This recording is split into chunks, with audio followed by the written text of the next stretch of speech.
Di rumah aja tetap harus pakai sunscreen ya? Hai, walau di rumah saja tetap perlu pakai sunscreen karena masih bisa terpapar sinar UV. Pakai Emina Sun Battle SPF 30. Kalau aktif di luar, pakai Emina Sun Battle SPF 45. Kalau nggak cocok, Pakai Emina Skin Body Sun Protection SPF 30. makasih ya SPF Bestie.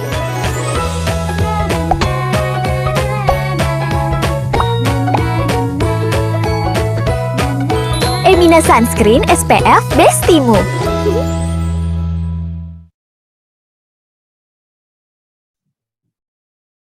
Oke, itu tadi video dari pendukung kita ya, iCat dan juga Emina Cosmetics. So, aku akan mengucapkan selamat datang, selamat siang ke peserta hari ini. Saat ini didominasi oleh Bapak Ibu Guru ya, mahasiswa dan juga orang tua atau pengajar. Nah, aku ingatkan sekali lagi ke teman-teman, acara ini dipersembahkan oleh Ganara Art featuring Indonesian Contemporary Art and Design dan didukung oleh The Walt Disney Company dan Emina Cosmetics. Pertemuan siang ini yaitu topiknya pemahaman dasar pendidikan film untuk guru SMA SMK. Ya, jadi senang sekali kita bertemu lagi dengan Mas Arfan hari ini. Nah, sebelumnya aku akan mengenalkan hari ini yang bertugas adalah aku dan juga Kayu dan juga Kananan. Jadi nanti untuk teman-teman yang memiliki pertanyaan boleh menyampaikan melalui direct message di kolom chat yang ada di Zoom ini ya nanti. Nah, kemudian juga untuk Zoom saat ini disetting agar peserta menonaktifkan kamera dan mikrofon terlebih dahulu supaya nanti jaringan atau koneksi teman-teman yang berada di Zoom ini akan lebih stabil dan juga nanti pertemuan kita siang hari ini akan lebih kondusif. Seperti itu. Nanti apabila teman-teman memiliki pertanyaan, boleh langsung drop di kolom komentar, langsung direct message antara aku, Kak Nanan, atau Kak Ayu ya, teman-teman ya. Dan juga aku ingin mengingatkan teman-teman diharapkan untuk mengikuti pertemuan ini hingga akhir, karena absensi akan kami berikan di akhir pertemuan. Dan juga untuk nanti peserta dengan pertanyaan terbaik dan teraktif akan mendapatkan souvenir dari Emina Cosmetics dan juga Ganara Art. Dan teman-teman berhubung tadi ada beberapa yang belum hadir, sekarang sudah hadir lagi. Kita akan menyaksikan sekali lagi video dari iCat dan juga Emina Cosmetics. Selamat menyaksikan.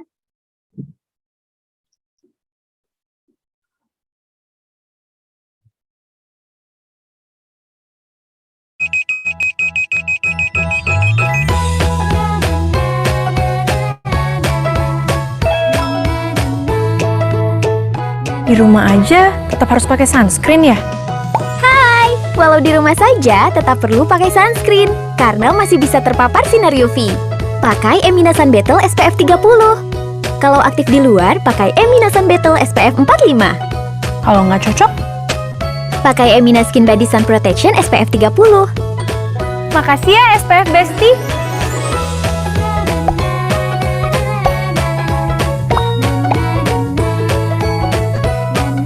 Emina Sunscreen SPF Bestimu.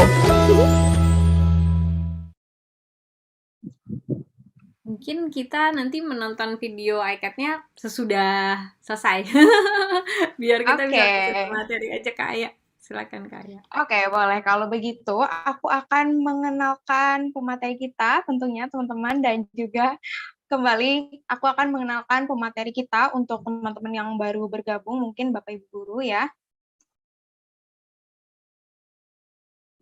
Nah, sesi siang hari ini akan dipandu oleh Kak Tita. Seperti biasa, beliau adalah pendiri Ganara Art sejak tahun 2013 sebagai platform edukasi seni Indonesia yang bergerak dalam kepemimpinan dan industri kreatif yang sudah berjalan ke 25 kota dan menjangkau puluhan ribu penerima manfaat di seluruh Indonesia. Dan juga Ganara sudah banyak sekali berkolaborasi dengan kementerian, UNESCO, serta beragam pihak swasta dari dalam maupun luar negeri, dan juga gerakan Ganara ialah mendorong pelatihan berpikir kritis, inklusi sosial, toleransi, dan juga kesetaraan gender. Nah, hari ini seperti yang sudah diinformasikan di meeting sebelumnya ya teman-teman, kita hari ini akan mendapatkan materi kembali dari kakak sutradara, kakak Arfan Sabran.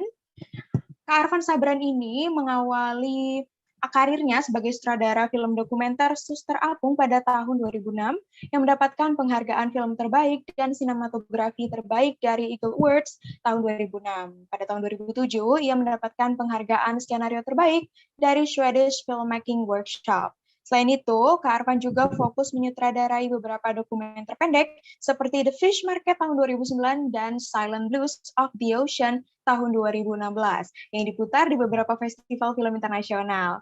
Dokumenter terbarunya, Rabia dan Mimi, memenangkan pitching forum di Tokyo Docs tahun 2019.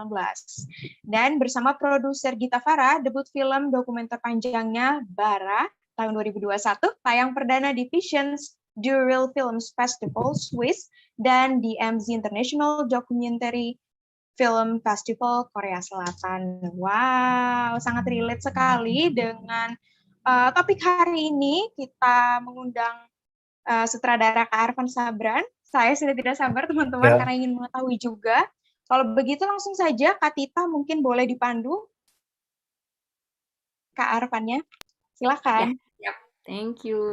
Makasih Kak Ya. Selamat siang teman-teman semua, Bapak Ibu guru ya yang hadir siang ini.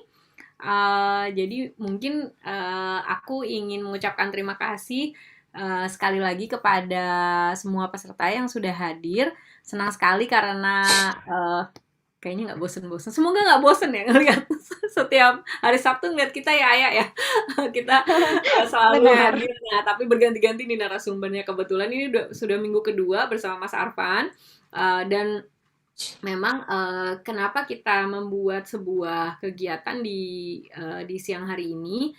Karena kita mendapatkan informasi juga dari beberapa rekan-rekan guru dan rekan-rekan pengajar yang memang menyebutkan bahwa terutama di SMK Mas Arfan sekarang sudah ada jurusan baru mulai tahun ini, yaitu jurusan broadcasting dan perfilman, di mana memang jurusan broadcasting dan perfilman ini sepertinya belum terlalu banyak ada informasi yang terlalu jelas mengenai kira-kira seperti apa ya yang bisa diajarkan secara terstruktur, dan harapannya sebetulnya dengan Ganara membuat kegiatan seperti ini bisa mendapatkan input langsung dari ahlinya. Nah, jadi mungkin tanpa menunggu berlama-lama lagi, karena mengingat minggu lalu banyak yang bertanya juga gitu. Jadi silakan aku berikan kepada Mas Arfan. Silakan Mas Arfan ya, apabila hendak share screen dan menyapa teman-teman Bapak Ibu guru. Terima kasih.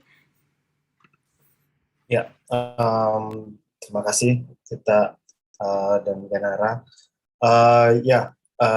Selamat siang Bapak Ibu guru. Jadi hari ini saya mungkin tidak banyak membahas tentang detail produksi, tapi mungkin lebih banyak membahas apa sih mungkin menjadi pemantik ya untuk diskusi kita hari ini tentang apa saja sih mungkin yang akan perlu kita perhatikan dalam kurikulum untuk tingkat sekolah ya, untuk bagaimana mempersiapkan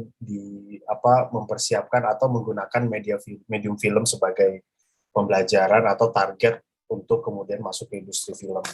Nah, mungkin saya memang juga punya, pada intinya mungkin saya tidak punya dasar sekolah film, tapi apa yang dialami dan kemarin juga terakhir FGD sama Bappenas soal perfilman, mempersiapkan perfilman, dan mungkin mendengar dari banyak kawan-kawan di dunia film, baik itu produser, sutradara, dan profesi lainnya dalam film, memang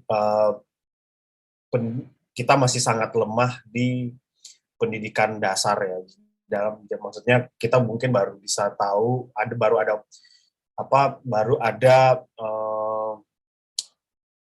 jurusan khusus itu di tingkat universitas, dan mungkin karena itulah kemudian muncul inisiasi untuk kemudian bagaimana kalau di SMK juga dipersiapkan untuk industri film, karena dari data yang kita punya bahwa kita tertinggal 20 tahun dari Korea gitu, dan secara dunia film ya, padahal kita ini punya sumber daya yang sangat lebih besar dari mereka, dan mungkin ini harus kita jadi PR besar untuk kita. Dan lagi-lagi kita punya banyak sebenarnya, akhirnya muncul dari gerakan-gerakan komunitas yang kemudian bermunculanlah para filmmaker yang belajar otodidak dan segala macam. Tapi jangan sampai itu menjadi bangunan yang besar tapi rapuh gitu, yang bisa runtuh suatu saat. Nah, ini yang harus kita yang harus kita perhatikan. Dan hari ini mungkin saya lebih banyak membahas tentang bagaimana sih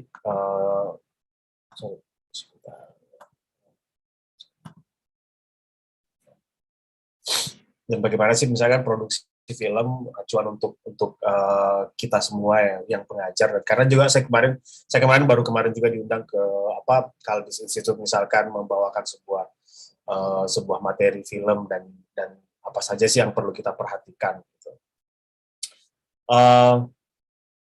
Ya, minggu lalu saya sudah membahas tentang bagaimana sih pekerjaan di dalam produksi film. Jadi yang harus pertama kita luruskan bahwa di film itu bukan hanya ada sutradara, gitu, bukan hanya ada produser, tapi ada banyak profesi yang sebenarnya begitu beragam. Dan ini semua merupakan banyak kesempatan untuk adik-adik yang kemudian punya interest yang pasti sangat beragam. Jangankan di SMA yang umum ya, tapi SMK pun pasti sangat beragam gitu. Mereka mungkin saja punya skill khusus di make up pun, tata rias misalkan saja, mungkin ada yang lebih suka natural, memperdalam natural, ada juga yang main special effect dan segala macamnya. Begitupun juga di animasi dan lain-lain. Dan ini semua sebenarnya bisa dirangkul dalam sebuah produksi film. Nah, ini yang harus kita sadari bersama, bahwa adik-adik kita para siswa sebenarnya punya keberagaman, dan dari keberagaman itu sebenarnya itulah potensi besar yang perlu kita lihat pada saat misalkan meminta mereka untuk memproduksi sebuah film. Nah, minggu lalu juga saya sudah menjelaskan bahwa tahapan-tahapan produksi film itu seperti ini, tapi mungkin saya tidak membahas lebih dalam ya, karena mungkin Bapak Ibu juga terutama yang di SMK sudah punya kurikulum standar khusus ya, dan mungkin nanti kita kalau memang ada yang bertanya lebih dalam, saya akan membahasnya lebih dalam juga gitu. Nah, di dalam development itu ada profesi sutradara, produser, penulis skenario. Terus di praproduksi itu sudah ada mulai banyak ya, mulai ada lagi manajer produksi. Dan di tahapan produksi atau syuting itu ada beberapa profesi yang keahlian yang dibutuhkan selain sutradara, produser, dan manajer produksi. Tapi di sini semua sudah berangkum semua. Bahkan yang jago kelistrikan pun, dan yang jago kelistrikan yang urusan genset dan segala macam itu juga sudah bisa di sini gitu.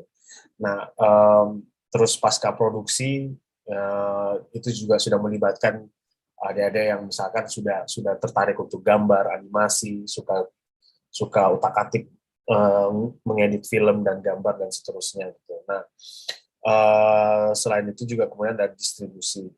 Nah,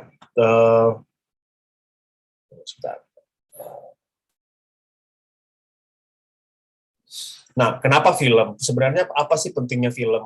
Kenapa film menjadi strategis ya? Karena pertama, lagi-lagi untuk secara industri kreatif, film juga merupakan salah satu pendapatan yang besar ya di industri kreatif. Dan ini juga sangat menentukan. Dan mulai banyak hadir misalkan semacam seperti Netflix,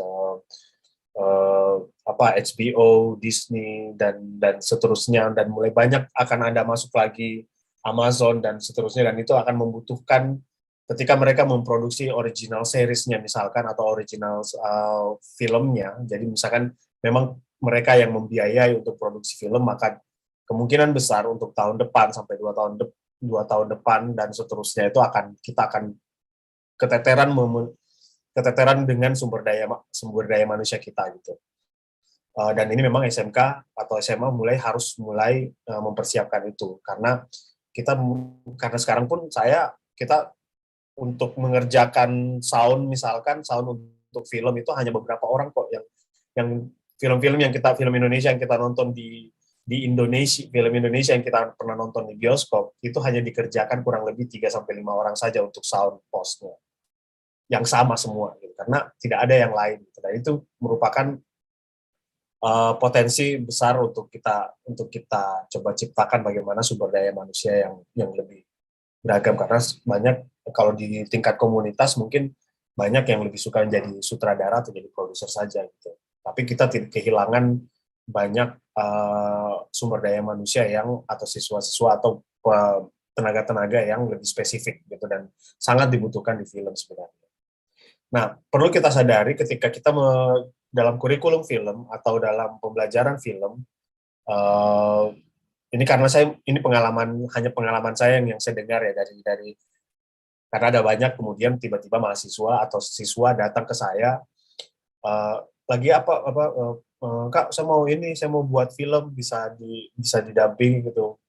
Kalian berapa orang? Saya satu kelas, dan satu kelas itu ada mereka diminta bikin berapa film gitu, dan menurutku itu sangat tidak efisien, karena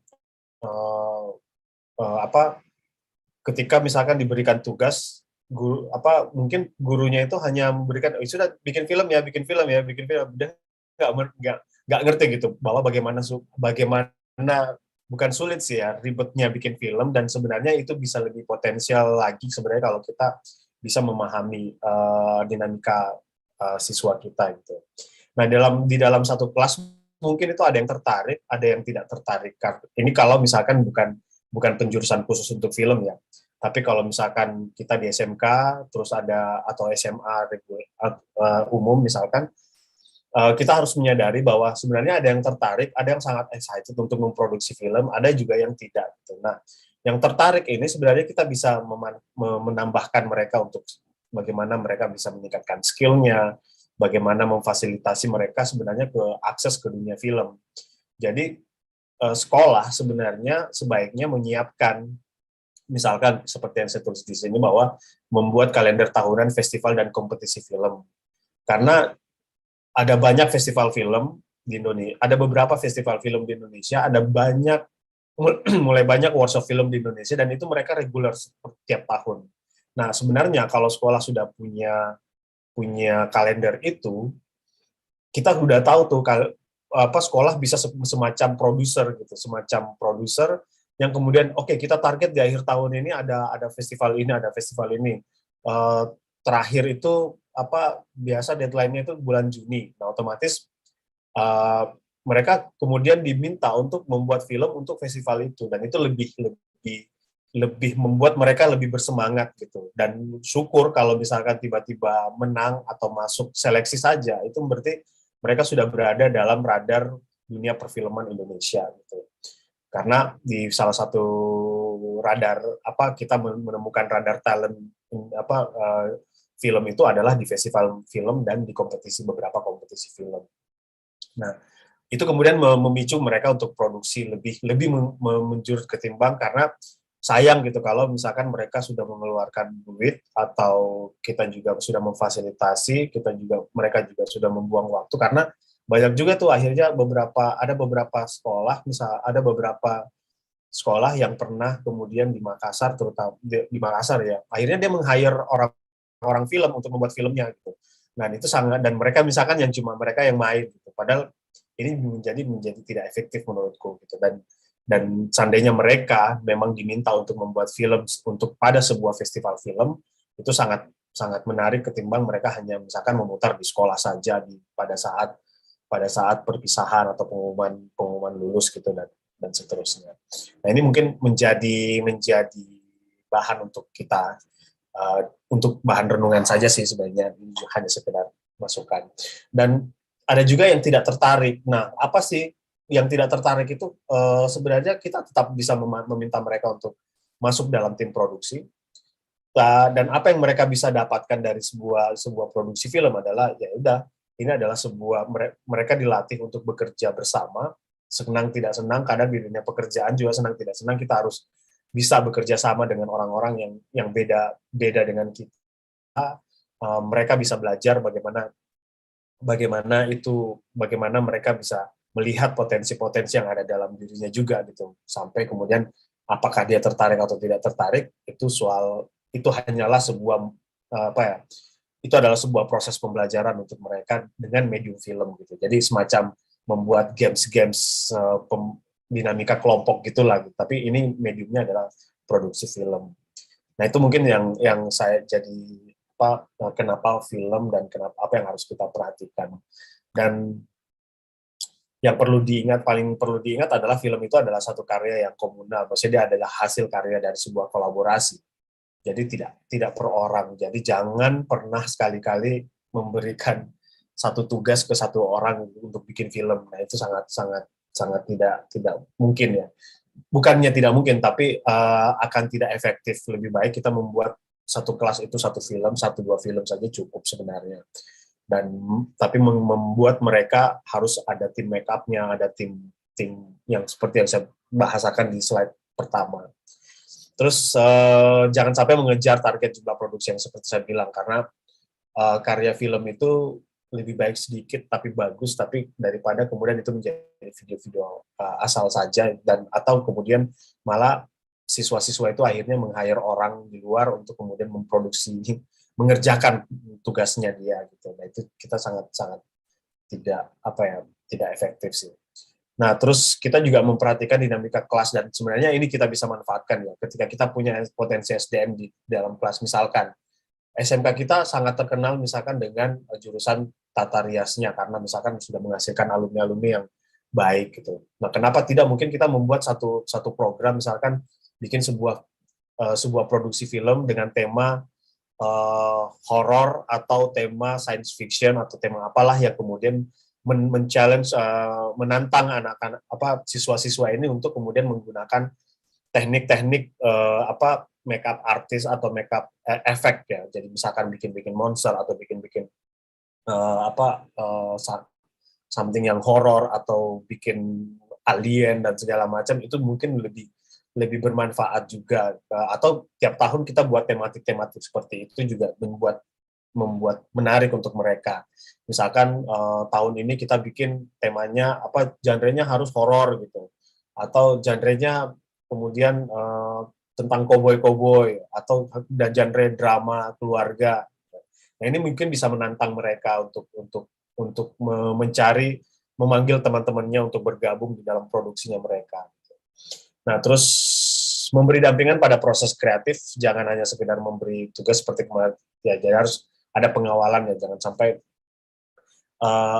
ada proses yang harus kita bantu ke mereka, dan ini mungkin juga yang sangat kurang, dan mungkin juga jadi catatan di kurikulum dan penjelasan, bahwa nanti akan saya jelaskan bahwa intinya bukan pada produksi filmnya, tapi di praproduksinya menurutku itu yang lebih penting sih. Jadi dampingan proses kreatif sebenarnya sebelum mereka melakukan proses syuting, sebenarnya kita bisa men-treatment mereka di sebelum mereka syuting. Kalau misalkan setahu saya, contoh ya, ada satu produser, contoh misalnya Pak Parwes, produser dari Star Vision, dia itu sangat concern ke praproduksi saja gitu. Praproduksi, dia akan semua karya semua produksi di Star Vision itu sangat detail mereka untuk praproduksi. Tapi pada saat proses syuting, dia tidak terlalu banyak mau terlibat gitu, karena dia merasa bahwa proses praproduksi ini sudah sangat penting, sudah sangat dia perketat, dan menurutnya proses produksi hanya sebuah eksekusi saja gitu. Seperti saya katakan minggu lalu, bahwa seperti memasak, kita sudah tinggal campur-campur saja mengikuti resep yang sudah ada. Tapi membuat resepnya ini yang menjadi penting. Nah, nanti Pak Parwes itu setelah itu baru kemudian dia di post produksi, baru dia kembali menjaga ketat proses di pasca produksi itu.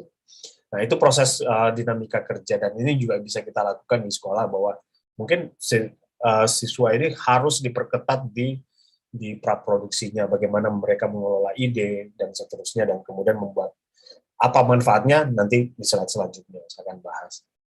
Nah, yang perlu kita sadari juga bahwa film itu membutuhkan dana, sehingga kita memang sebaiknya memperhatikan visibility produksi. Jadi jangan sampai ada tiba-tiba naskah tanpa sepengetahuan kita, naskah ini kemudian mereka syuting filmnya di atas gunung gitu.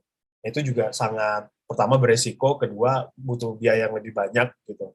Nah, jangan sampai mereka bikin film-film petualangan, dan ini memang ide itu menarik ya, tapi kita juga harus memperhatikan bahwa ada faktor visibility produksi, memungkinkan nggak diproduksi, gitu. Apakah produksi ini membutuhkan biaya yang di luar dari kira-kira dari budget yang diperlu, apa yang cocok untuk kantong siswa gitu. Nah itu juga harus kita perhatikan sih, bahwa proses itu, proses ide kreatif itu kemudian mau diwujudkan menjadi sebuah film, itu menjadi bagus, tapi ada faktor ada faktor budget, ada faktor keamanan. Ya, jangan sampai mereka bikin film di atas laut yang sangat beresiko, itu juga harus kita memang perhatikan, harus dikawal ketat baik-baik.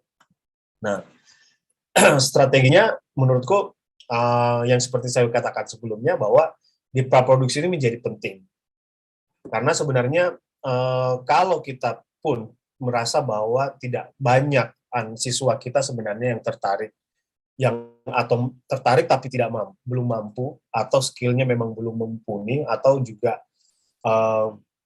apalah, kita yang lebih tahu tentang siswa kita, sebenarnya ada satu yang sebenarnya lebih setara dengan produk film, cuman nggak terlihat, yaitu adalah proposal film. Nah itu proposal film atau skenario itu adalah kadang sebuah proses yang panjang, atau sebuah proses yang sebenarnya produknya hampir sama dengan mereka bikin film.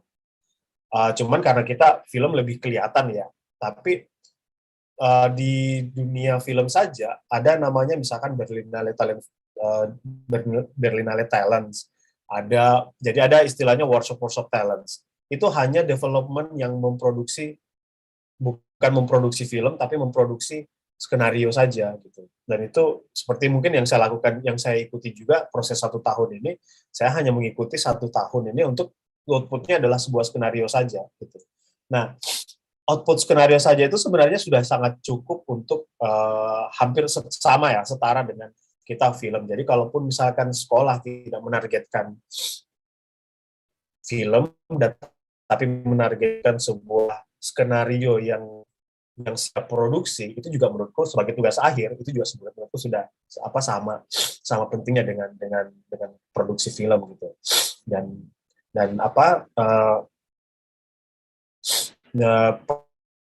proses development seperti yang saya sebutkan sebelumnya, itu kita bisa lihat ya, misalkan mengembangkan ide cerita, terus riset cerita, terus bikin logline, bikin sinopsis, treatment, sampai desain produksi. Dan ketika itu sudah ada, sebenarnya ini tidak perlu jadi film, tapi ini sudah capaian yang besar menurutku. Dan itu juga mungkin harus dipikirkan ulang, bahwa ketika kita tidak mampu memproduksi film atau memfasilitasi adik-adik kita untuk para siswa itu kemudian untuk memproduksi film, sebenarnya menghasilkan satu skenario yang baik itu juga adalah sebuah capaian gitu. Sebuah capaian yang setara dengan produksi film. Nah, gunanya apa? Sebenarnya ada beberapa di festival film pun juga ada apa ya? Mereka bisa mencari jalan untuk kemudian memproduksi filmnya kalau memang mereka tertarik gitu. Contoh ada beberapa forum-forum pitching misalkan, mereka bisa mempresentasi karyanya. Contoh di Indonesia itu ada Akatara, terus ada Doc by the Sea, terus ada Ifden, terus ada juga di Kompro, Kemendikbud baru tahun kemarin ada programnya namanya Kompro. Mereka bisa mempresentasi karyanya, dan kalau memang mereka lolos, mereka akan didampingi dan mereka diberi duit untuk produksi gitu. Nah ini juga kenapa saya bilang itu sama dengan proposal atau skenario itu sama dengan capaian ketika kita misalkan menghasilkan sebuah proposal film gitu. Nah, karena mereka juga akhirnya bisa kita seperti lomba-lomba puisi atau lomba nyanyi ya. Kita bisa kemudian lomba pitching gitu. Itu juga mereka minta mereka untuk presentasi karya, terus bahkan bisa akses ke forum pitching yang saya sebutkan tadi gitu. Seperti itu. Nah, kalau misalkan kalau memang kita mampu untuk memfasilitasi mereka dan memang meminta untuk kemudian menghasilkan sebuah karya film, itu juga tidak masalah gitu. Kemudian kita harus membantu mereka untuk mendesain produksi seperti itu. Nah, desain produksinya seperti apa mungkin saya akan masih ada cukup waktu kah atau gimana, moderator? Silakan Mas. Oke, bentar ya. Sorry saya agak Kasihan. nggak karena kurang tidur jadi alerginya lumayan lah. Oke. Nah, desain produksi kalau kita misalkan berharap seperti itu, ya mungkin saya akan bekali saja ya sedikit tentang apa sih di dalam dunia film itu apa yang paling penting ya. Jadi di dalam ketika kita sudah menyiapkan proposal, kita sudah develop seperti tadi ya, kita sudah mengembangkan ide cerita mereka, riset cerita. Saya belum lihat ya kurikulum yang ada, tapi harusnya ini ada. Bagaimana kemudian mengajak, bagaimana kita menuangkan satu ide cerita menjadi dalam bentuk logline, sinopsis, kemudian menjadi treatment, dan kemudian menjadi skenario. Nah, di dalam produksi, kemudian adik-adik itu sudah dibagi beberapa departemen, beberapa bidang, misalkan ini bahasa Prancis ya kalau nggak salah ya. Saya juga biasa orang-orang kita bilang mise en scène gitu. Tapi mise en scène gitu. Saya nggak tahu juga sih bagaimana cara sebutannya ya. Nah, ini semua aspek desain visual dalam sebuah produksi film berkaitan sama setting, lighting, kostum, make up, terus acting. Itu yang disebut sebagai itu kesatuan dari sebuah visual di sebuah film. Jadi ini semua bisa terlibat di dalam siswa-siswa seperti yang saya bilang tadi. Di sini ada art director, bisa ambil bagian artistik, bagian pencahayaan, wardrobe atau kostum, tata busana, tata rias gitu juga kan. Nah, ekspresi, bagian keaktoran, dan ini juga ini terkait semua dan kita sebut sebagai mise en scène. Saya nggak tahu gimana penyebutannya sih. Nah, setting itu sebenarnya terkait sama seluruh latar belakang benda. Jadi ini biasanya bagian artistik. Jadi semua hal yang kemudian dipaparkan di dalam sebuah visual. Jadi semua yang terkait benda-benda di dalam gambar itu yang disebut sebagai setting. Nah, kita bisa lihat bagaimana misalkan sebuah setting itu bisa berbeda banget ya. Nah, terus kemudian lighting.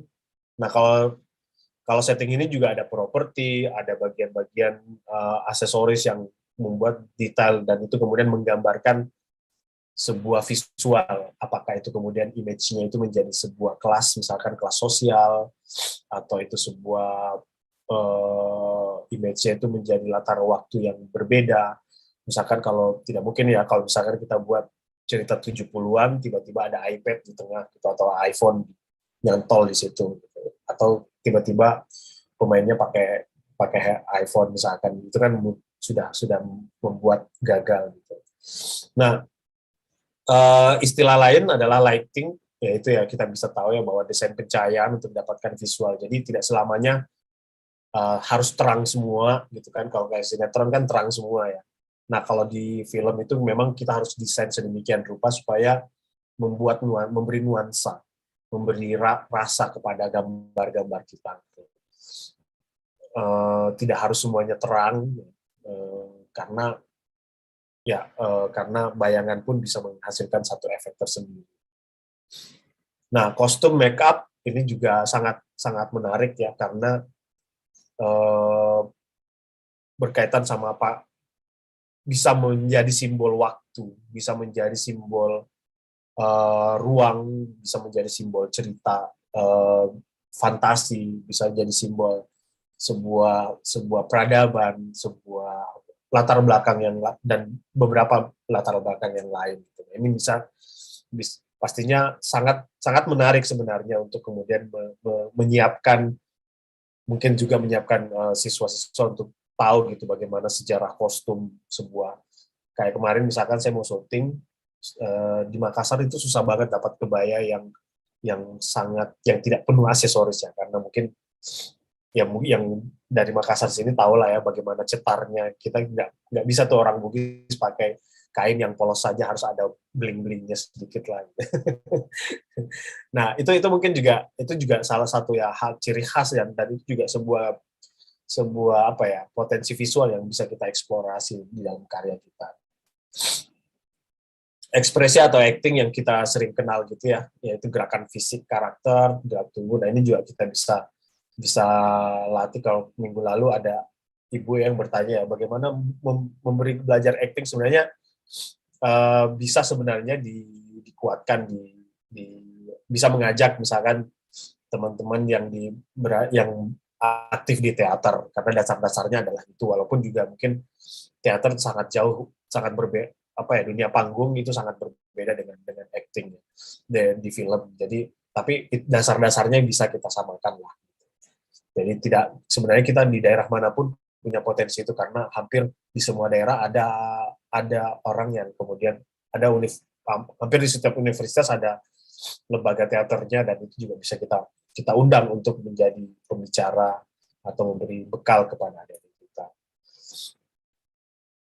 Seperti itu.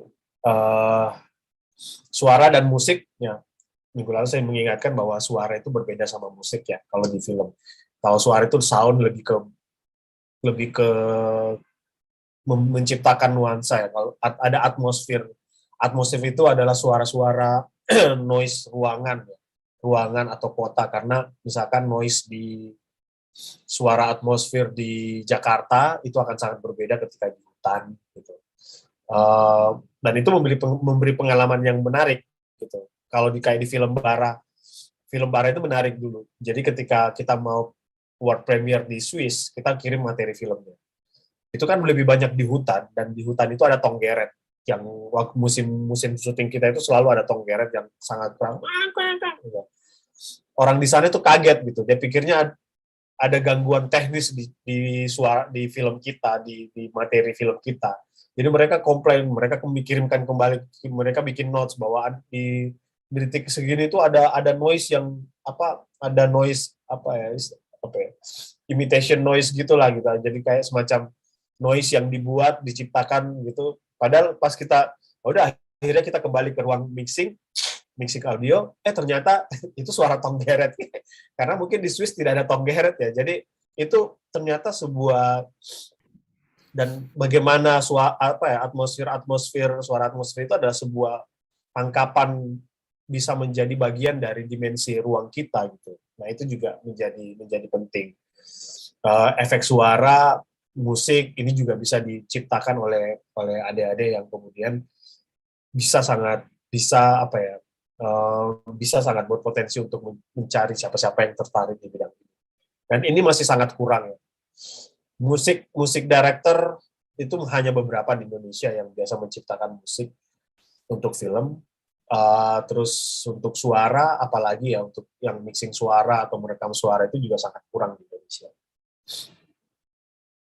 Mungkin itu saja dari saya untuk sementara. Nanti kita karena saya juga belum melihat bagaimana kurikulumnya, dan mungkin ini hanya bekal saja untuk kita diskusikan dan menjadi bahan renungan atau bahan diskusi kita untuk misalkan untuk mengembangkan kurikulumnya lagi ke depan, karena pasti kurikulum yang baru muncul itu biasanya sih tidak terlalu belum stabil ya, biasanya harus dimaksimalkan lagi.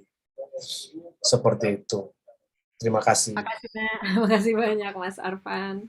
Oke, mungkin ini aku sebetulnya tertarik sekali sih melihat bahwa ini ada beberapa hal yang memang bisa dipecah-pecah untuk menjadi pembelajaran gitu ya Mas Arfan ya. Maksudnya dengan bagian-bagian yang memang sudah disampaikan tadi. Ini mungkin aku di bagian pertama tadi ya Mas Arfan ya kalau nggak salah. Jadi memang kayaknya lebih mudah gitu untuk pengajar Bapak Ibu guru di sini juga bisa membagi-bagi penjelasan dan pembelajarannya gitu ke anak murid. Nah, mungkin kalau aku sebetulnya ingin mengajukan pertanyaan yang sudah disampaikan via chat. Sebentar, coba bacakan. Nah, jadi ini sebetulnya pertanyaan tersimpan dari minggu lalu. Kebetulan datang lagi. Kalau nggak salah tadi dari Ibu Haryani, kebetulan memang orang tua murid yang saya mengulang pertanyaan yang saya lontarkan pada webinar pekan lalu. Anak saya usia 7 tahun dan dia meminta saya membimbingnya dalam pembuatan film. Apa yang harus saya lakukan sebagai langkah awal? Ini udah disimpan seminggu nih, Mas Arfan. Silakan mungkin boleh dijawab dulu yang itu sambil kita menunggu teman-teman Bapak Ibu guru yang sudah hadir. Silahkan untuk mengajukan pertanyaan via chat ke tim kita. Di sini ada Kak Aya, ada Kak Ayu, dan Kak Nanan. Ke aku juga bisa di message, di private message. Oke, silakan Mas Arfan. Mungkin boleh. Ya, untuk apa ya, untuk untuk anak-anak sih sebenarnya mengajak mereka saja untuk menuangkan ceritanya sih, pertama ya, karena inti dari sebuah film itu adalah cerita ya. Nah, kalau kita mau melatih dia dari awal, sebenarnya mengajak mereka untuk kemudian mencoba menceritakan terus. Kalau misalkan masih anak-anak dan masih hanya bisa verbal, ya sudah ngajak mereka bercerita, terus mengizinkan mereka untuk bercerita apa saja, walaupun itu sebuah hayalan juga, tidak ada masalah sebenarnya gitu.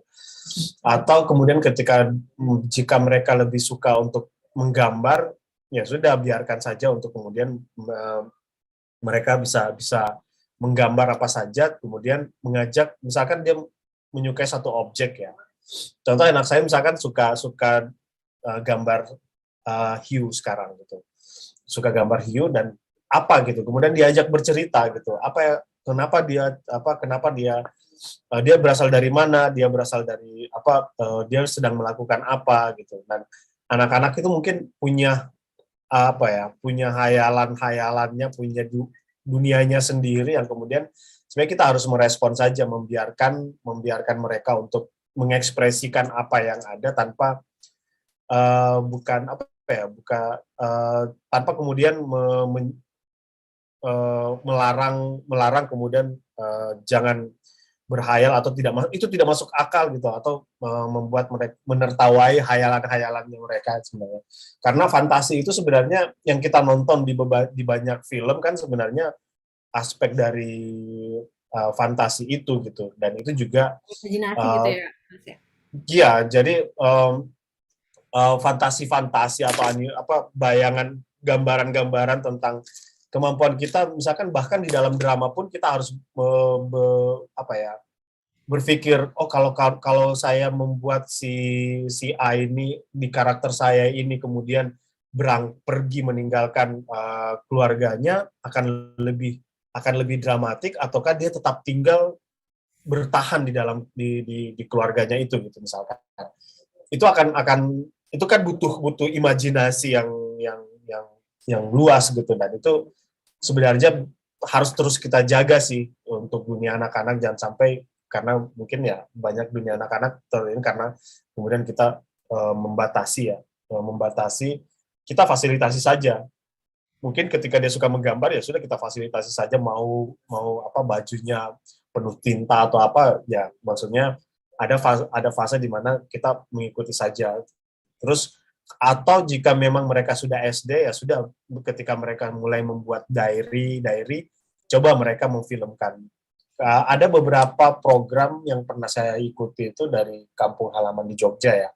Mereka bikin video diary. Jadi untuk anak sekolah tingkat SMP SMA itu biasanya, karena kalau film atau dokumenter itu biasanya agak lebih analitik ya. Tingkatannya lebih analitik. Tapi kalau remaja itu mungkin lebih menarik kalau dia dari membuat semacam diary. Jadi pengalaman apa yang dia rasakan itu sudah dituliskan saja. Kalau sudah dituliskan, kalau kita orang tua yang biasa fotografi atau tahu tentang film, sudah, ayo yuk kita main, kita coba bikin visualnya apa yang diceritakan, apa yang dia tuliskan. Jadi semacam video diary itu juga bisa sangat memungkinkan gitu. Atau kemudian kalau ada gambar, kalau anak SD mungkin mereka dulu itu waktu SD saya suka bikin animasi sederhana di ujung buku ya. Di ujung buku itu saya suka buat animasi silat ya. Jadi Yang dua bisa orang yang ini ya. garis-garis yang bisa yang Iya, iya. yang kita bisa buat kayak gini kan. Iya, iya. Nah itu kan sebenarnya di ujung-ujung bukuku itu waktu SD itu penuh dengan adegan silat gitu. Adegan silat terus lari gitu kan. Saya hanya menggunakan animasi. Hal sederhana itu sebenarnya bisa, ternyata di situ awalnya ya.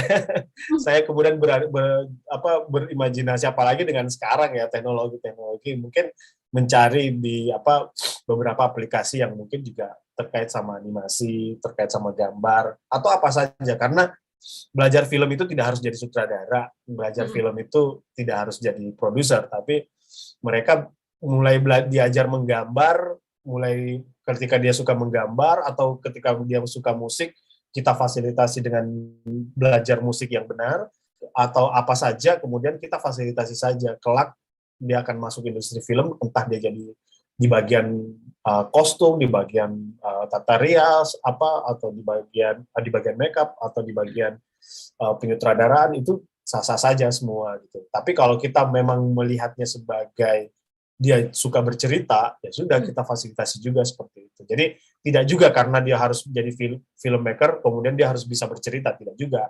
Justru misalkan kita kembangkan saja potensinya dia seperti apa, dan tapi yang perlu kita perhatikan bahwa ini keluhan beberapa produser sih, bahwa pekerjaan film di keluarga, di rata-rata di keluarga, di masyarakat kita adalah pekerja film itu masih pekerja sampingan. Padahal kita itu adalah profesional, sama seperti guru. Jadi ketika mereka bercita-cita untuk saya mau menjadi animator gitu, ya sudah, kita fasilitasi. Saya mau menjadi filmmaker, ya sudah, dibuat dia jadi sebuah cita-cita. Itu juga penting sih menurutku. Oke, siap. Makasih Mas Arfan. Iya, karena memang sebetulnya tujuan utama kita membuat rangkaian webinar dan pelatihan ini adalah sebetulnya untuk itu sih Mas Arfan. Jadi memang baik guru maupun siswa, dan mungkin di sini juga ada orang tua, juga bisa melihat luas sekali sebetulnya pilihan profesi buat anak-anak sekarang ya gitu ya. Nggak hanya terbatas profesi tertentu yang memang mungkin di zaman Orde Baru, udah lama banget ya Orde Baru, salah ini, salah angkatan. Nah jadi mungkin kalau sekarang udah banyak sekali, dan bahkan bagus sekali Mas Arfan sudah menempatkan berbagai contoh profesi di dalam kelompok-kelompoknya itu tuh, kayaknya untuk membahas itu aja cukup lama tuh ya untuk jadi pembelajaran dasar gitu. Dan ini aku lanjut ke pertanyaan selanjutnya, semoga tadi jelas ya untuk yang bertanya Ibu Haryani. Yang kedua dari Mas Teddy Permana, Assalamualaikum warahmatullahi wabarakatuh, salam silaturahmi. Waalaikumsalam Mas, saya Teddy, ex mahasiswa, sekarang pemberdaya usaha desa. Saya ingin membuat film, mungkin ini maksudnya film ya, membuat film yang sederhana melalui foto atau gambar yang bercerita tentang sosial budaya dan ekonomi sebuah desa atau kehidupan. Nah, apa langkah-langkah yang harus dilakukan? Terima kasih. Ini mengingatkan aku dengan dengan teman kita punya satu teman sahabat bersama ya Mas Arfan, namanya Mas Widi, yang juga pemberdaya desa gitu. Mungkin boleh cerita sedikit Mas Arfan, kira-kira gimana nih caranya supaya bisa membantu Mas Teddy nih? Ya, saya sudah dua tahun ini mencoba mengembangkan satu kurikulum untuk merekam desa jujurnya ya. Sebenarnya desa itu sebuah potensi ya, banyak cerita-cerita di sana yang sebenarnya kita menarik untuk kita share.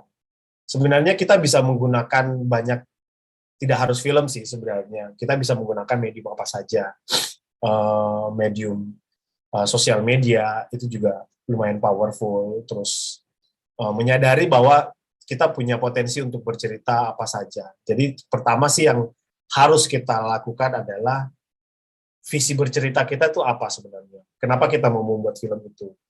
Visinya sebenarnya untuk apa? Apakah kita mau mengenalkan desa, ataukah kita mau menjadikan proses bercerita itu sebuah tools untuk desa, ataukah kita hanya mau berbagi saja? Itu juga sebuah treatment yang sangat berbeda. Kalau itu menjadi hanya pengen berbagi saja tentang apa yang terjadi di desa, ya sudah, mungkin kita bisa mulai merekam dengan apa yang kita punya. Handphone pun sebenarnya bisa gitu. Terus kita mencoba memetakan apa saja sih, kenapa biasanya kalau film itu harus ada titik A ke titik B. Jadi titik A kita itu apa? Misalkan desa kita sekarang, dulu itu desa kita seperti apa? Sekarang gini gitu. Nah, itu satu cerita yang paling sederhana kita bisa buat gitu. Jadi kita berangkat dari titik A ke titik B. Nah, dari titik A ke titik B ini kan banyak banget hambatan-hambatan. Nah, itu yang kemudian kita ceritakan. Pasti insya Allah jadi film itu jadi.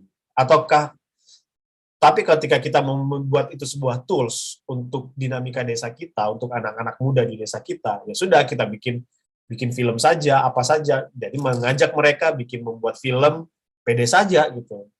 Pede saja. Waktu berapa tahun yang lalu di Lampung saya sempat mengajar satu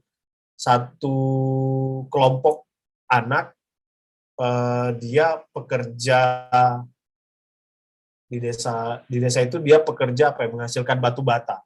Jadi ada yang penggali bata, tapi mereka bikin kelompok musik. Jadi mereka bikin studio rekaman jadi setelah mereka bekerja itu mereka bikin sebuah studio rekaman.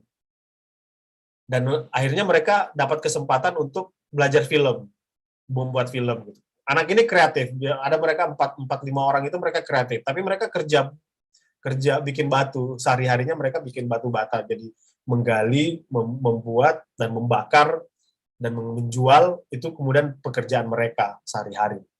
Nah, di pondok-pondoknya itu mereka bikin studio rekaman ala kadarnya gitu. Kalau dia punya mic gitu, karena di mic studio itu ada biasa itu yang screen penahan voice ya. Di situ dia akhirnya bikin dari pipa, terus bungkus pakai kaos kaki gitu. Jadi, nah, akhirnya ketika mereka dapat bikin film, dan mereka akhirnya belajar bagaimana membuat mereka bisa belajar, dan sekarang mereka sudah menghasilkan 2 karya film, dan kemarin hampir nyaris ada satu filmnya itu nyaris jadi nominasi FFI juga di tahun ini. Dan semangat mereka itu begitu besar. Nah, itu kita bisa selalu yakin bahwa misalkan pemuda-pemuda di desa, daripada mereka juga mungkin banyak nongkrong atau lebih banyak main handphone, gadget misalkan, ya sudah, kita membuat mereka, ayo kita bikin film.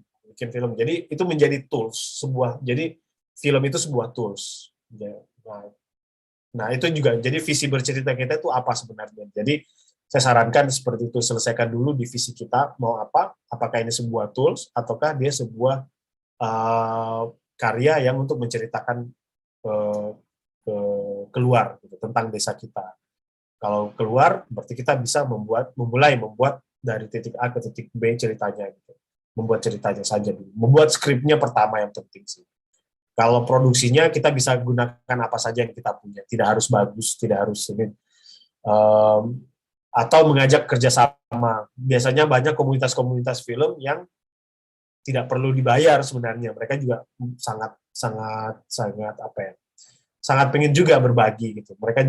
Kita juga biasanya di komunitas-komunitas film lebih militan sih sebenarnya dalam membuat film kadang. Nah, itu juga bisa diajak kerjasama. Tapi kalau itu sebuah tools, Bapak bisa menggunakan itu sebagai tools. Jadi kita seperti saya bilang tadi, bahwa yang suka akan meningkatkan sumber dayanya, skillnya, yang tidak suka akan mendapatkan bagaimana kemudian bisa bekerja bersama. Dan itu semua pasti ada manfaatnya. Mungkin itu dari saya. Oke, makasih Mas Arfan. Ini ada pertanyaan selanjutnya dari Ria Aulia dari SMK Mutiara Ilmu Makassar. Ini kebetulan sepertinya nggak semuanya guru, jadi ada siswa-siswa yang juga ikut serta nih Mas Arfan. Pertanyaannya adalah apa saja sih yang harus diterapkan dalam penulisan? Saya suka menulis novel bergenre fantasi. Apa mungkin novel bergenre fantasi bisa dibuat jadi film pendek? Saya mengambil ekstrakurikuler art media. Sekian, terima kasih. Jadi kayaknya udah masuk beberapa jalur nih untuk menjadi pembuat film. Nah, saya suka kan ketika sudah bertanya itu, saya art media gitu. Saya suka menggambar gitu, karena kita sudah tahu ya bahwa film itu bukan hanya sutradara, dan jadi Betul, senang 2 sekali. minggu ini saya senang sekali ketika kita sudah akhirnya melepas frame kita bahwa film itu akan berkaitan sama sutradara, sama produser. Tidak, gitu. Jadi adik-adik bisa, ya kalau adik-adik misalkan punya fantasi, suka bikin tulisan yang berbau fantasi atau surrealis dan segala macam, itu bisa saja diproduksi sebenarnya. Atau tentang psychological story gitu kan, tentang orang-orang yang kemudian mengalami kelainan psikologis, itu sangat sangat memungkinkan untuk diproduksi. Cuma memang yang penting adalah bagaimana mengenal medium film itu. Kalau ikut minggu lalu kan kita sudah mengenal medium film itu kan punya keterbatasan ya. Dia punya durasi sangat berbeda dengan novel. Kalau novel kita bisa berfantasi sebesar mungkin. Nah, tadi saya memberi warning bahwa media film itu membutuhkan kadang biaya, kadang tim produksi yang lebih dengan skill yang mumpuni. Jadi kita harus menghitung visibility produksi kita. Banyak karya yang tidak selesai karena tidak lebih banyak bermain di ide tapi lupa gitu bahwa harus tahu nih visibility produksinya bisa nggak diproduksi gitu. Nah, untuk yang tema-tema fantasi sebenarnya sangat memungkinkan apakah itu menggunakan medium animasi atau tidak gitu. Contoh yang tidak sebenarnya banyak ya, kalau kalian nonton banyak film drama misalkan, sebenarnya elemen-elemennya itu banyak yang fantasi, tinggal bermain-main simbol misalkan cahaya putih, lampu-lampu dan segala macam. Sebenarnya bisa di-create, bisa bervariasi. Saran saya adalah cari partner dulu. Cari partner yang bisa bersama-sama mengembangkan ceritanya. Bikin tim. Jangan hanya satu saja, misalkan bikin 3 dari berbagai bidang. Kemudian ada yang mungkin kalau ketika ada itu bisa menulis, mungkin ada yang lebih banyak, misalkan yang lebih jago animasi atau lebih jago artistik atau lebih jago kamera misalkan. Oh, kalau yang masalah mimpi itu mimpi itu bisa dibuat jadi kita gantung aja kita beli aja yang hiasan-hiasan yang gorden-gorden yang mengkilap itu, kemudian kita buat close up gitu terus bisa bercahaya-cahaya gitu, terus ya sudah masukkan saja naratifnya, itu kan bisa menjadi sebuah yang sangat surrealis gitu. Atau menggunakan medium-medium misalkan kayak hewan kucing misalkan, kalau di novel-novel Murakami itu misalkan dia selalu menggunakan medium kucing juga untuk menggambarkan sesuatu yang sangat surrealis. Nah, itu bisa kita manfaatkan sih. Jadi saran saya adalah bikin tim dulu, cari masukan yang banyak gitu. Jangan pikir sendiri, pecah kepalanya nanti. Jadi cari teman partner untuk diskusi, terus apalagi kalau memang suka sudah ada dasar-dasar misalkan animasi atau tahu tentang art visual misalkan, bisa menggunakan metode-metode itu. Bisa menggunakan elemen puisi, elemen poetik, bisa menggunakan permainan cahaya, bisa menggunakan medium-medium simbolik, itu bisa saja gitu. Jadi itu tidak harus mahal akhirnya kan. Gitu. Thank you, Mas. Nah, ini sebetulnya ini agak berbeda karena ini ada beberapa pengajar juga yang sudah hadir. Jadi aku ingin mengajak teman-teman guru untuk di sore hari ini, apabila memang karena kita sebetulnya penasaran juga ya Mas Arfan, kemarin kita bicara kurikulumnya kayak gimana ya gitu. Sebenarnya kita belum benar-benar tahu gitu apakah memang ada di sini, kalau boleh ini sudah diatur supaya bisa unmute juga Bapak Ibu guru apabila memang ada yang hendak sharing seperti apa sebetulnya sistem di sekolah gitu, apakah memang ada kurikulum yang berhubungan yang memang sudah sekarang memakai sudah masuk ke pembelajaran itu ya, broadcasting dan perfilman, atau memang mungkin ada yang sudah dijalankan multimedia gitu, seperti apa di sekolah. Mungkin boleh sharing juga ke Mas Arfan sambil menunggu kalau ada yang hendak mungkin di unmute dulu, silahkan. Boleh kalau ada yang hendak bertanya. mungkin sambil menunggu ada satu pertanyaan. Ini sebenarnya ditanyakannya dari minggu lalu, tapi karena minggu lalu tuh agak cukup lumayan rusuh ya, banyak sekali, semangat banget. Nah jadi ada satu yang karena penanyanya sama, tapi kayaknya waktu itu menanyakannya agak di bawah menyusul gitu ya. Jadi aku sudah menanyakan pertanyaan dia yang awal gitu. Nah mungkin ini aku tanyakan, ini sebenarnya tadi pagi kita juga udah ada sesi Mas Arfan dengan seniman dan arsitek dengan Mas Nindityo Adipurnomo dan Mbak Dea Widya. Pertanyaannya agak mirip. Nah pertanyaannya yang dari minggu lalu itu adalah apakah dalam proses Mas Arfan bergelut di bidang film ini, pernahkah Mas Arfan mengalami kegagalan dan bagaimana sih cara bangkitnya seperti itu? Jadi waktu itu ada pertanyaan itu yang kebetulan skip jadinya dia terlewatkan gitu. Mungkin boleh share karena siapa tahu di sini juga ada murid-murid yang juga hadir dan mungkin ingin belajar dari situ juga. Mungkin silahkan Mas. Sambil menunggu silahkan yang teman-teman Bapak Ibu guru di sini, rekan-rekan yang hendak bertanya langsung boleh atau boleh chat juga. Silahkan. Ya, bikin film itu 80% penolakan ya. 80% berangkat dari kegagalan sebenarnya. Jadi apa yang kita lihat tidak hanya saya yakin semua akan mengalami itu, bahwa produksi film sebenarnya bukan produksi ya. Pada tahapan praproduksi kita kan biasa lebih banyak mendaftar ke sini gitu kan, untuk kemudian forum pitching, untuk kemudian mendapatkan partner untuk kemudian membiayai film kita mungkin, atau mensupport film kita gitu. Mungkin ada beberapa yang kemudian akhirnya kita ditolak gitu. Terakhir yang itu Amsterdam ya, kita apply, kita seleksi dari 300 proposal di seluruh dunia, kita lolos jadi 50 besar, kita lolos jadi 20 besar, tinggal memilih karena mereka hanya memilih tiap tahun itu 10 project dari seluruh dunia gitu. Dan kita gagal gitu di 20 besar. Tapi syukurlah ya sudah 20 besar, berarti cerita kita lumayan lah bisa diproduksi gitu. Nah, itu sebuah kegagalan juga. Tapi itu sebuah proses yang bagian dari kehidupan, bagian dari perjalanan kita ya sebenarnya. Jadi apalagi kita di dunia kreatif sebenarnya kalau sukses terus jadi tidak kreatif jadinya.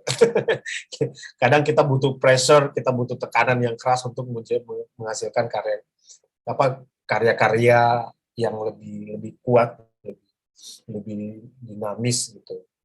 Jadi karya kita akan dinamis ketika kita kemudian memang melampaui hal-hal yang kemudian penuh tantangan gitu. Dan saya pikir itu bagian dari proses. Kegagalan itu bagian dari proses. Makanya waktu kemarin mengajar di Kalbis Institute itu saya menjelaskan bahwa kenapa kita harus mencari dana produksi atau mencari support. Karena ketika ada orang yang mensupport karya kita lebih bertanggung jawab dalam berkarya. Berbeda dengan ketika kita memproduksi dengan kita sendiri, dana kita sendiri, proyek kita sendiri, alat kita sendiri, cerita kita sendiri, kita lebih ego jadinya, kita lebih ya sudah kapan-kapan saja. Jadi ujung-ujungnya kadang karya itu tidak jadi gitu. Tapi ketika ada yang kenapa kita harus mencari support? Karena ketika ada orang yang membantu kita, mensupport kita, membantu kita apakah dalam bentuk dana atau dalam bentuk fasilitas atau bentuk apa, mau tidak mau kita harus selesaiin filmnya. Gitu. Kita harus lebih bertanggung jawab dalam berkarya. Gitu. Nah, kegagalan itu menurutku pastilah ada penolakan di festival film juga itu sering terjadi. Kayak misalkan The Flame itu pernah mengajukan satu kami waktu baru jadi project itu kita sempat mengajukan ke Singapore International Film Festival untuk grant-nya ya, untuk pendanaannya, untuk pitching di sana. Tapi ditolak, akhirnya kita tidak lolos gitu. Tapi ketika film selesai, nah insya Allah 5 Desember ini kita selected, kita akan film kita akan Singapura premier di Singapore International Film Festival. Jadi itu dinamika dalam produksi, karena kita tidak sendiri, saya tidak sendiri ya sebagai filmmaker ya. Banyak di Indonesia pun banyak segala macam gitu. Di seluruh dunia bahwa ketika kita mendaftar di satu forum atau forum pitching misalkan atau kompetisi, kita akan berkompetisi dengan banyak orang. Makanya ketika film kita lolos di sebuah festival besar, itu sebuah hal yang sangat sangat menguntungkan sih, misalnya sangat membanggakan karena itu kita tahu bahwa itu seleksi begitu ketat. Ya. Itu sih saya pikir. Ya, makasih banyak Mas Arfan. Ini ada pertanyaan dari Pak Sulhan Fatoni dari SMK Negeri 1 Padaherang. Silahkan Kang Sulhan. Izin meminta pencerahan aja dari Kak Arfan. Di struktur kurikulum BDP kan Broadcasting dan Perfilman itu di kita tuh baru kelas 10 ya Bu Sri. Kebetulan di sini juga ada Bu Sri juga dan Bu Cicin yang ikut di Zoom kali ini. Di broadcasting itu ada, kalau semester 1, semester 2 itu anak-anak lebih dikenalkan ke komunikasi massa, dasar seni audiovisual, kemudian produksi audiovisual. Kemudian nanti di semester 3-4-nya baru ke manajemen produksi naskah dan persutradaraan. Kemudian tata kamera, pencahayaan yang seperti tadi Mas Arfan bilang, dan tata suara.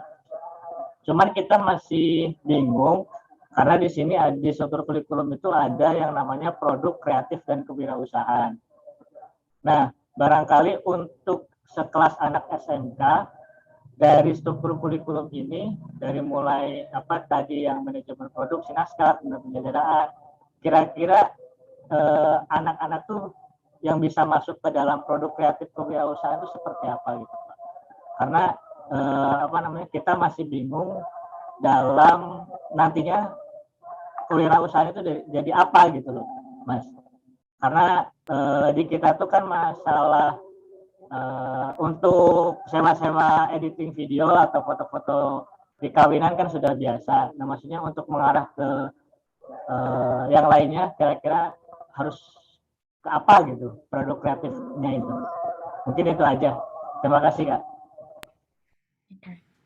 Kasih banyak Kang Sulhan. Mungkin boleh silakan dijawab mungkin ya Mas Arfan. Ya. Terima kasih Mas Sulhan. Ya, ada dua strategi sih sebenarnya. Mungkin kalau saya lebih membahasnya produk kreatif itu lebih luas lagi ya, karena menurutku sih semua materi visual, semua karya visual, mau dia berupa poster, desain, 2 dimensi, 3D, animasi, film, itu menurutku sih sebuah produk ya, sebuah produk kreatif, dan itu sebenarnya bisa dikategorikan sebagai produk kreatif dan memang bisa dijual. Itu pertama, dan menurutku skenario pun sebenarnya itu sebuah karya, sebuah produk kreatif sebenarnya. Walaupun memang belum matang, tapi IP sekarang PH-PH itu banyak yang kemudian membudgetkan mengalokasikan budgetnya itu untuk membeli IP. IP itu berupa misalkan seperti judul atau ide cerita, itu sangat memungkinkan.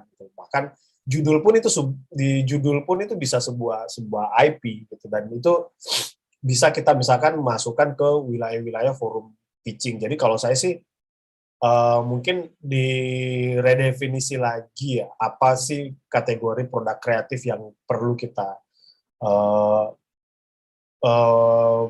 yang redefinisi lagi gitu, karena mungkin produk kreatif tidak harus bisa terlihat seperti ini ya, karena sekarang kan aneh-aneh ya, mungkin banyak yang di luar dari di zamanku mungkin produk yang namanya produk itu ya yang bisa yang bisa dimakan, yang bisa diminum, yang bisa dilihat gitu, tapi sekarang NFT pun ikon kecil pun, bahkan meme pun bisa diperjualbelikan gitu. Ya. Jadi menurutku kita harus redefinisi lagi, dan kenapa saya bilang tadi di slide saya strategisnya itu adalah di praproduksi, bahkan skenario pun sebenarnya kita bisa menjadikan itu sebuah produk, atau menurutku sebuah produk gitu, dan itu bisa dijual gitu, bisa dimasukkan misalkan di Akatara. Ketika terseleksi otomatis kita sudah bisa. Saya satu kali ada satu materi saya yang sekarang waktu di Akatara kita hanya presentasi sebuah ide saja yang berbekal judul, sinopsis, dan beberapa ini, dan akhirnya kemungkinan akan bekerja sama satu PH besar untuk diproduksi, dan dia sangat suka judulnya, dan itu sebuah IP gitu, dan itu juga kita bisa perjualbelikan gitu. Ya itu mungkin redefinisi lagi gitu. Nah, kedua adalah mencoba mengglobal, karena kalau kita hanya sebatas di dalam melaksanakan kurikulum itu tanpa mengakses yang seperti saya bilang, festival film, forum pitching seperti Akatara misalkan di Indonesia ya, itu sangat ya kita akan berada di situ-situ saja gitu, kita akan terputar di situ-situ saja, otomatis kita dan siswa akhirnya tidak berkembang gitu, karena menurutku kayak misalkan ya sinematografi itu mungkin dasar-dasarnya cukup lengkap, cukup bisa kita banyak lah ya pattern standarnya gitu. Tapi karena di dunia kreatif, ketika kita bertemu sama DOP kameramen, semalam saya masih baru diskusi tentang psikologi analitik film, misalkan bicara tentang dari seorang kameramen gitu, itu sangat berbeda gitu. Misalkan standar close up mungkin kalau yang di kita itu adalah close up seperti ini gitu. Tapi ketika misalkan kita bicara standar close up untuk film-film koboi, itu akan berbeda gitu, karena ada banyak properti yang harus dimasukkan. Jadi hal-hal seperti itu juga yang kenapa kita perlu membuat karya-karya kita itu harus dikeluarkan juga. Kita harus pede dengan karya-karya kita atau konsep-konsep kita untuk dikompetisikan atau dimasukkan ke dalam forum-forum pitching atau festival film. Gitu. Nah itu menurutku juga menjadi penting gitu. Nah di samping meredefinisi ulang tentang produk-produk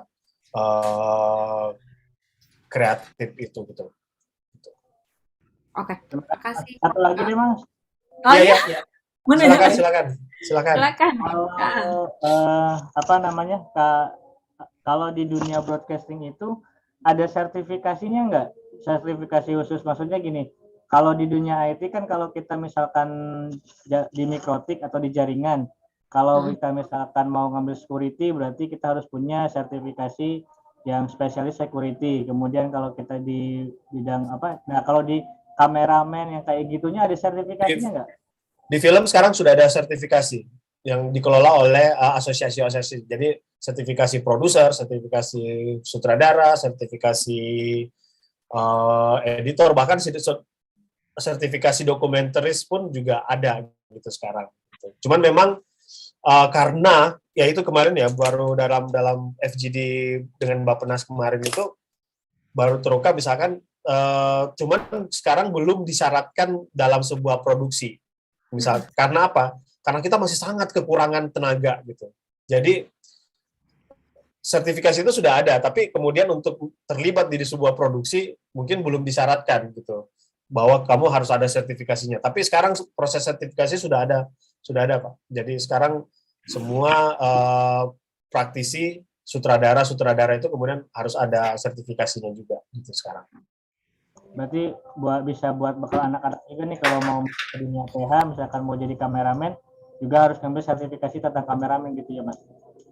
Iya. Tapi untuk mungkin baru bisa sekarang sudah ada, cuman memang belum sangat ketat ya seperti mungkin profesi-profesi lain ya. Karena di industri film itu sangat kurang tenaga-tenaga, apalagi hal-hal yang sudah kayak produser, sutradara itu sangat kurang tenaga-tenaga itu gitu. Tapi untuk kru-kru lain, untuk editor, untuk sinematografer, art director itu ada sertifikasinya semua. Oke. Thank you, Mas. Ya, ya, ya. Makasih pertanyaannya yang satu lagi Kang Suhan. Oke, iya ini sepertinya memang sangat penting ya dan setahu aku juga sebetulnya ini kan arahan juga supaya memang lebih terdata juga ya Mas Arfan.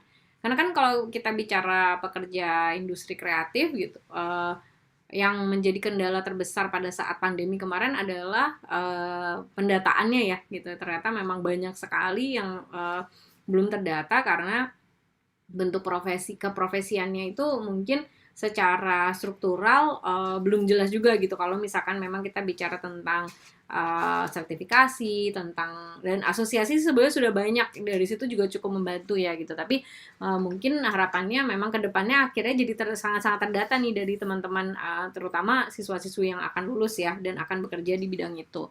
Oke, nah ini mungkin aku ingin memberikan kesempatan satu lagi untuk Bapak Ibu guru yang hendak bertanya, silahkan. Mungkin boleh langsung unmute saja atau raise hand. Kita kebetulan karena memang ini materinya agak lebih dan kita lebih intim ya, lebih sedikit. Jadi untuk di sesi kali ini memang tidak 2 jam tapi 1,5 jam. Jadi mungkin silahkan tinggal satu lagi yang hendak bertanya, boleh. Apabila memang belum ada, sebetulnya juga teman-teman guru, rekan-rekan guru di sini juga tergabung di dalam WhatsApp group Mas Arafan. Jadi kalau misalkan memang ternyata masih ada yang hendak ditanyakan gitu, kemarin kalau nggak salah dengar-dengar ada yang bahkan gimana kalau kita menjadikan WhatsApp group ini untuk belajar mengenai film ya, tapi nggak bisa juga sih soalnya kan ada bidang-bidang lain juga ya sesudah sesinya Mas Arfan. Aduh sayang sekali belum bisa kalau seperti itu. Nah jadi mungkin untuk kalau misalnya memang belum ada lagi yang hendak ditanyakan, kebetulan kita hari ini karena memang tidak sampai 10 yang bertanya, tadi hanya beberapa dan kita tentu saja tetap memberikan seperti yang tadi memberikan hadiah untuk penanya yang aktif. Nah, aku akan oper ke Kak Aya sesudah ini. Mungkin Mas Arfan ada yang mau ditambahkan, mungkin menutup nanti. Aku akan share juga gambarannya seperti apa sebetulnya ya sekarang tuh pembelajaran yang diberikan di sekolah. Ini aku juga baru dapat bocorannya dari Kang Sulhan. Kayak gini ya Kak kira-kira. Nah, jadi aku juga lumayan oh ya yang terakhir itu yang ditanyakan cukup ini ya cukup agak sulit untuk mendefinisikannya gitu. Mungkin nanti akan ada penjelasan yang lebih lengkap lagi berjalan ke depannya terutama mengenai yang tadi ya kewirausahaan itu ya Mas Arfan. Tapi mungkin untuk terakhir aku serahkan ke Mas Arfan, apakah memang ada yang mungkin mau disampaikan ke Bapak Ibu guru dan peserta di sore hari ini, silahkan Mas. Ya, ya intinya sebenarnya industri film kita ini memang masih sudah mulai bangkit kembali pasca pandemi dan memang terus meningkat ya, karena misalkan dengan adanya platform-platform online dan mulai masuk juga ke Indonesia, dan ketika mereka akan membuat Netflix misalkan sudah membuat originalnya masing-masing gitu, kemudian ini begitu banyak nanti dan kita sangat membutuhkan tenaga kerja yang sangat besar di industri film kita. Dan ini juga mungkin satu hal yang menjadi potensi untuk kita juga karena kemudian ternyata sudah dimasukkan dalam kurikulum sekolah. Intinya adalah sekolah, mungkin juga masyarakat atau keluarga juga harus menyadari bahwa begitu banyak profesi di dalam film dan mereka itu juga sama dengan dokter, dan sebenarnya kalau kita bisa sangat sangat punya karya yang baik, itu pasti akan juga secara pendapatan secara ini cukup lah gitu. Dan saya pikir dan juga soal kewirausahaan, jadi tidak ada salahnya juga belajar tentang broadcast dan segala macam, karena kita juga akhirnya bisa membuat perusahaan production house sendiri, dan film itu juga sangat komunal ya, dalam artian bisa diproduksi oleh siapa saja, tidak ada larangan, dan bisa juga membuat CV atau PT juga sendiri-sendiri di daerah-daerah dan punya pasarnya masing-masing, dan itu juga peluang besar gitu. Dan terakhir bahwa kita masih sangat kekurangan tenaga kerja. Jadi kita bagaimana memproduksi, cuman ini adalah karena ini ranah industri kreatif, jadi kita juga selain mengisi soal teknis, kita juga harus menguatkan siswa-siswa kita dengan literasi-literasi dasar ya, kayak misalkan filsafat seni, literasi-literasi buku, literasi ilmu-ilmu lain, itu juga menjadi penting karena supaya kita tidak hanya menciptakan robot atau kru yang hanya bisa bekerja seperti robot saja, tapi adalah tetap menuangkan, tetap mengembangkan dirinya sebagai pekerja kreatif gitu. Intinya dia adalah pekerja yang punya dasar-dasar kreatif yang kuat, dan itu pasti akan bisa kepake karena apalagi di film kita kadang tidak bekerja hanya untuk Indonesia produksi Indonesia, tapi kadang tiba-tiba kita harus bekerja untuk produksi luar negeri gitu. Dari orang luar, karena film itu sangat global, bisa dari mana saja sumber produksinya, bisa produksi di mana saja, seperti itu. Terima kasih. Kasih banyak Mas Arfan. Mohon maaf, sekarang sudah hujan deras sekali di rumah saya. Ya, oh di situ nggak sama sekali. Oke, mungkin aku akan oper ke Kak Aya. Terima kasih banyak Mas Arfan untuk waktunya. Ya, sama-sama. Terima kasih banyak. Silakan. Semoga alerginya segera hilang. Ya. Terima kasih. Silakan Kak Aya.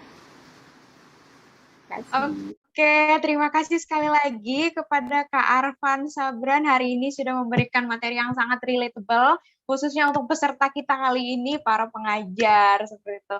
Dan juga terima kasih sekali pada Kak Tita sudah meng-guide pertemuan kita hari ini. Kalau begitu, teman-teman, aku mau mengingatkan untuk teman-teman yang belum mengisi absensi, boleh silakan diklik link yang sudah tertera di kolom chat, karena absensinya hanya akan diinformasikan melalui kolom chat ini, tidak di-reveal ke grup WhatsApp ya teman-teman. Dan juga teman-teman apabila ingin membagikan keseruan pada sesi kali ini, boleh sekali untuk mengupload foto atau video kegiatan hari ini dan mention ke akun Instagram @seni.untuk.indonesia, Mari_berbagi_seni, Ganara Art Space, dan juga iCat Artura.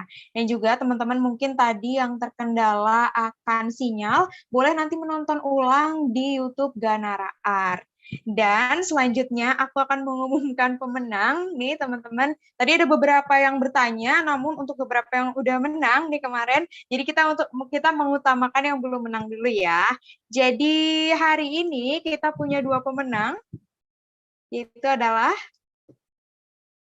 ada Karya Aulia tadi yang sudah bertanya. Terima kasih atas pertanyaannya. Karya Aulia berhak mendapatkan goodie bag dari Ganara dan juga Emina Cosmetics. Dan juga ada tadi Kang Suhan. Selamat Kang Suhan. Terima kasih juga tadi sudah sharing dan juga menanggapi teman-teman. Nah, untuk pemenang boleh nanti klaim souvenirnya melalui link yang sudah aku taruh di kolom chat ya, teman-teman. Oke, nah sebelum kita menyudahi pertemuan hari ini, aku akan memberikan informasi yang sangat bermanfaat tentunya dan juga membahagiakan semua peserta yang ada di sini. Tadi kalau Kak Arfan Sabran sudah menyinggung tentang kalau anak-anak dia mau berimajinasi, kemudian dia suka menggambar, itu kita dukung gitu. Mungkin ada bakat-bakat yang mungkin nantinya akan bisa dieksplor lagi, kemudian mungkin akan diperdalam dan juga bisa mungkin nanti menjurus ke perfilman seperti itu. Nah, teman-teman, Ganara menyediakan kelas-kelas yang dapat diikuti gratis di seluruh Indonesia. Ya, aku akan berikan sedikit informasinya. Nah, teman-teman bisa langsung mengunjungi Instagram Maria_berbagi_seni atau rumah.untuk.indonesia. Di sini aku share screen, apakah share screenku terlihat? Nah, di situ khususnya mungkin di sini ada Bapak Ibu ya atau orang tua yang mempunyai anak kecil gitu atau juga ada tetangganya atau kerabatnya atau keluarganya bisa langsung diikutsertakan di kelas-kelas yang Ganara sediakan. Ada berbagai kelas. Di sini ada melukis, storytelling, ada kelas mindfulness art juga, ada kelas read aloud. Ini aku buka sedikit, coba ya. Nah, di sini juga sudah tertera link Zoom-nya, teman-teman. Jadi bisa langsung bergabung. Nah, ini sangat bermanfaat sekali ya, teman-teman.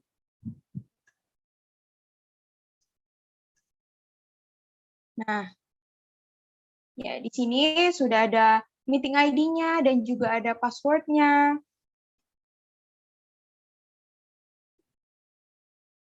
Dan sekali lagi kelas-kelas ini disediakan Ganara dan juga jejaring menang bersama secara gratis. Dan ada juga kelas-kelas untuk remaja dan dewasanya. Mungkin aku akan sedikit reveal informasinya di chat. Kalau misalkan nanti peserta yang hadir hari ini tertarik untuk mengikut sertakan keluarganya, anaknya mungkin, atau tetangganya.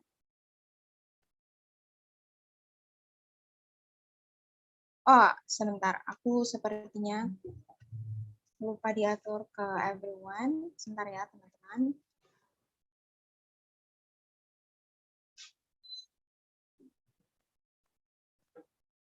Oke. Itu tadi untuk yang barusan aku reveal di chat. Ada link untuk pemenang tadi bisa mengklaim goodie bag. Dan juga aku akan sedikit kasih tahu tadi untuk Instagram ya, yang mungkin teman-teman akan menghadiri kelas-kelas untuk anak-anaknya atau untuk diri sendiri karena ada kelas remaja dan dewasa juga. Bisa mengakses melalui Instagram seni.untuk.indonesia atau mari berbagi seni. Nah, teman-teman boleh langsung mengunjungi, boleh langsung di-follow, dan juga langsung diikuti kelas-kelas gratisnya. Oke, kalau begitu, berakhirlah sudah pertemuan kita hari ini dengan topik pemahaman dasar pendidikan film untuk guru SMA dan SMK bersama sutradara Kak Arfan Sabran yang dipersembahkan oleh Ganara Art featuring Indonesian Contemporary Art and Design dan didukung oleh The Walt Disney Company dan Amina Cosmetics. Sampai ketemu di pertemuan selanjutnya, teman-teman, pada tanggal 18 November 2021 pukul 2 sampai dengan 4 waktu Indonesia Barat dengan topik digital. Oh ya, ya mau Kak, teman-teman kalau masih ada guru-guru kalau mau foto bareng mumpung masih ada Kak Arfan di sini. Aku pikir tadi Mas Arfan. Oh ya, benar sekali. Silakan, ini Kang Sulhan udah buka video. Silakan kalau teman-teman mau masih hadir dan mau buka kamera, kita bisa foto bareng nih sambil menunggu. Buka kamera nanti mau minta ini coaching ke Mas Alfa nih. Masih banyak Mas. Udah ditulis, nanti disampaikan ke aku, nanti aku sampaikan ke Mas Arfan. Sebentar lagi siap. pada heran sebentar lagi nih Mas Arfan. Silakan, oke. Makasih banyak yang masih hadir. Silakan kalau bisa dibuka video kameranya. Kita akan ketemu lagi di minggu depan. Mungkin kita foto dulu sebentar. Ya, kalau Ya, apa silakan, kalau teman-teman. kalau ada yang mau bertanya atau apa bisa via DM di Instagram atau di www.arfansabran.id. Nanti akan ada di situ juga nanti bisa.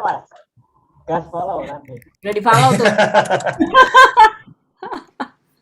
Oke, boleh, silakan. Mungkin kita foto dulu. Oke. Siap. Aku aba-aba ya. 1, 2, 3. Kang Sulahannya nggak kelihatan. Benderanya aja.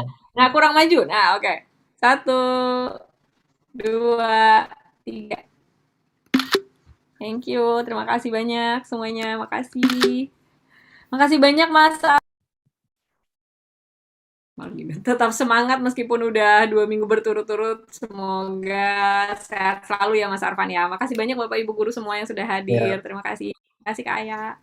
Thank you. Silakan Kak Aya dilanjutkan. Mohon maaf tadi dipotong. Iya, tidak apa-apa. Terima kasih ya teman-teman. Tadi juga terima kasih Kak Tita sudah mengingatkan kita untuk foto bersama sebelum kita menyudahi